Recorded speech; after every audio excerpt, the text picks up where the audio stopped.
Hello, c'est Benjamin, j'ai le plaisir de vous retrouver pour vous parler des charges en auto-entreprise. Vous ne savez pas quelles sont les charges liées à une auto-entreprise? Pas de panique, on va vraiment tout aborder dans cette vidéo.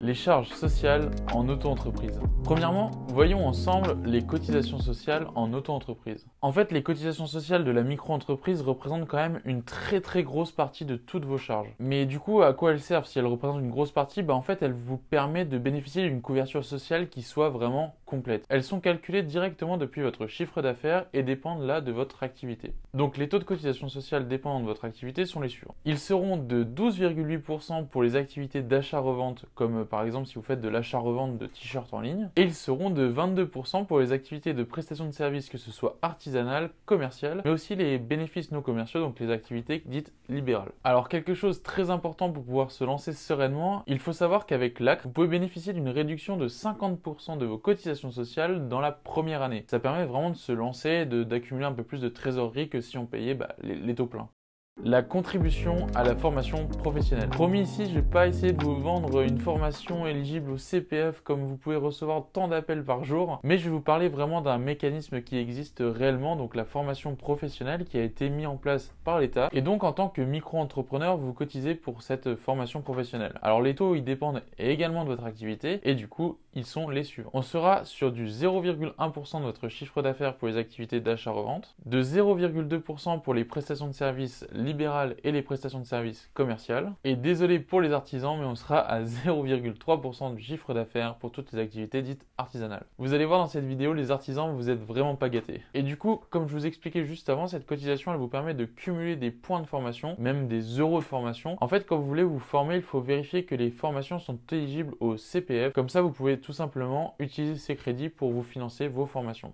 La taxe pour frais de chambre consulaire. Alors bingo, les activités libérales en sont complètement exonérées. Félicitations à vous. En fait, la taxe pour frais de chambre consulaire, c'est tout simplement ce qui permet à la chambre de commerce et d'industrie ainsi que la chambre des métiers de se rémunérer. Son paiement intervient en même temps que les cotisations sociales et du coup, cela se passe lors de votre déclaration de chiffre d'affaires. Encore une fois, vous l'aurez compris dans cette vidéo, beaucoup de choses dépendent de votre activité, mais du coup, ces frais dépendent également de votre activité. Ils dépendent tout simplement de où vous êtes immatriculé. Est-ce que vous êtes immatriculé à la chambre des commerces ou à la chambre des métiers? Du coup, pour tous ceux qui sont immatriculés à la chambre des commerces et de l'industrie, ce sera 0,015% de votre chiffre d'affaires pour les activités de vente et 0,044% de votre chiffre d'affaires pour les activités de prestation de services commerciales. Si vous êtes immatriculé à la chambre des métiers et de l'artisanat, c'est des taux qui sont encore différents. Les taux seront de 0,22% pour ceux qui font de la vente artisanale et de 0,48% de votre chiffre d'affaires si vous faites des prestations de services artisanales. Jackpot pour ceux qui sont immatriculés aux deux organismes en même temps, il faudra rajouter à toutes ces taxes 0,007% de votre chiffre d'affaires. On va maintenant parler des charges fiscales en auto-entreprise. Et du coup, on va parler de l'impôt sur le revenu. L'imposition classique, en fait, c'est la méthode qui est attribuée par défaut à tous les auto-entrepreneurs si vous ne choisissez pas d'autres options. Avec l'imposition classique, votre revenu imposable est déterminé par l'administration fiscale après procédure d'un abattement. Et là encore, vous l'avez déjà deviné, l'abattement dépend de votre activité. En fait, cet abattement, il permet tout simplement de remplacer les charges qui ne sont pas déductibles dans le cas d'une auto-entreprise, comme ce serait le cas avec une société classique. Et du coup, ces fameux taux qui dépendent de vos activités, les voici. Si vous faites de l'achat-revente de t-shirts, comme on l'avait dit tout à l'heure, ce sera un abattement forfaitaire de 71% de votre chiffre d'affaires. Si vous faites de la prestation de services commerciale ou artisanale, vous bénéficierez d'un abattement de 50%. Enfin, si vous exercez une activité libérale, cet abattement sera de 34%. Le montant de votre imposition va donc être déterminé en fonction de la composition de votre foyer fiscal, en fonction des autres revenus également de votre foyer fiscal, si vous êtes marié, si vous n'êtes pas axé, si vous avez des enfants, donc ça va vraiment prendre tout en compte. On va maintenant parler du versement fiscal libératoire. L'autre option pour les micro-entrepreneurs consiste à opter pour le versement libératoire qui correspond tout simplement au prélèvement à la source des salariés. Cette option sur l'impôt permet en fait de payer l'impôt au moment de la déclaration et du paiement des cotisations sociales. Alors, pour bénéficier de cette option, il faut respecter quand même certaines conditions. Je vous invite ici à aller voir la vidéo qui fait la comparaison entre l'imposition classique et l'imposition libératoire. Est-ce que j'ai besoin de le dire ?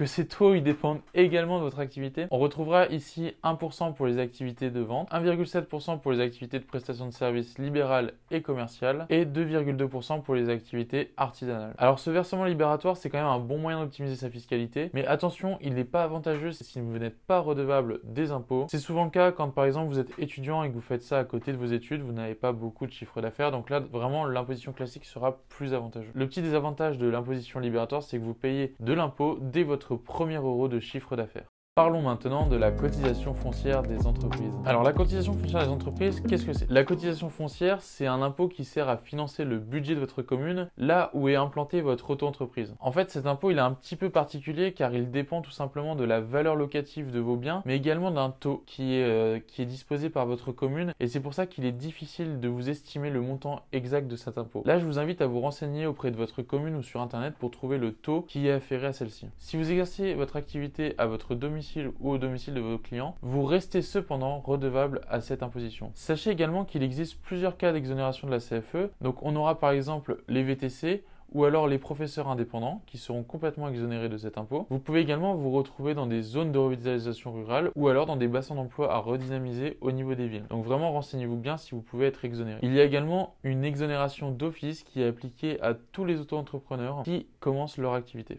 Parlons maintenant des autres charges en commençant par les frais bancaires. En tant que micro-entrepreneur, il est possible que vous soyez soumis à l'obligation d'ouvrir un compte bancaire dédié à votre activité. Alors, pour rappel, l'obligation intervient si vous dépassez 10 000 euros de chiffre d'affaires 2 années consécutives. On vous recommande quand même de séparer directement votre compte bancaire personnel de votre compte bancaire professionnel. En fait, ça va permettre tout simplement de vous alléger votre comptabilité et permettra en cas de contrôle vraiment de simplifier le contrôle et le temps que vous allez passer à ce contrôle. Il est donc quand même important d'anticiper cette dépense qui va dans une fourchette de 5 à 25 euros pour les comptes bancaires les plus onéreux. Donc ça représente quand même une petite charge à prendre en compte par mois. Parlons maintenant des frais d'assurance. Alors il faut savoir que pour certaines activités, vous êtes obligé de prendre une assurance. Alors les assurances obligatoires peuvent être la responsabilité civile professionnelle ou alors la garantie décennale. La responsabilité civile professionnelle va être obligatoire dans des activités comme le médical et la garantie décennale va être obligatoire dans les activités de bâtiment. On vous recommande quand même si vous n'êtes pas obligé, de souscrire à une responsabilité civile professionnelle.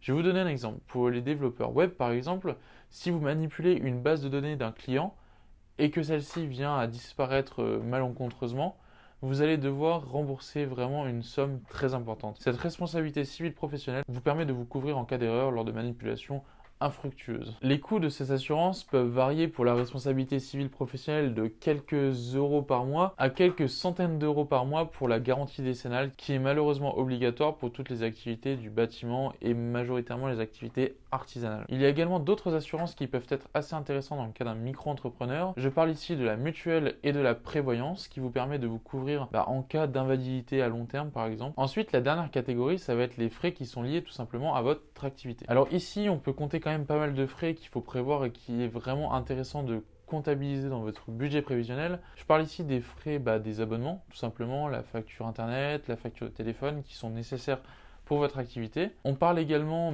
des loyers que vous avez à payer si vous avez par exemple une boutique physique. Prenez vraiment bien le temps de lister ces différentes charges, ça vous permettra d'anticiper au mieux vos dépenses. Ça vous permettra également de mieux fixer votre rémunération que vous pouvez vous verser. Et en fait, comme ça, vous aurez vraiment une idée de la rentabilité de votre activité. Et n'oubliez pas, en auto-entreprise, vous ne pouvez déduire aucune charge de votre activité. C'est en général quand vous payez trop de charges, quand votre activité commence à être trop grosse, qu'il faut penser à un changement de statut. Mais on aura le temps d'y revenir dans d'autres vidéos. J'espère avoir répondu à la majorité de vos questions concernant les charges qu'il y a lorsque vous créez et lorsque vous gérez une auto-entreprise. Si vous avez des questions, n'hésitez pas à venir nous voir dans le chat en bas à droite, il est vraiment fait pour ça. C'était Benjamin et on se retrouve dans une prochaine vidéo.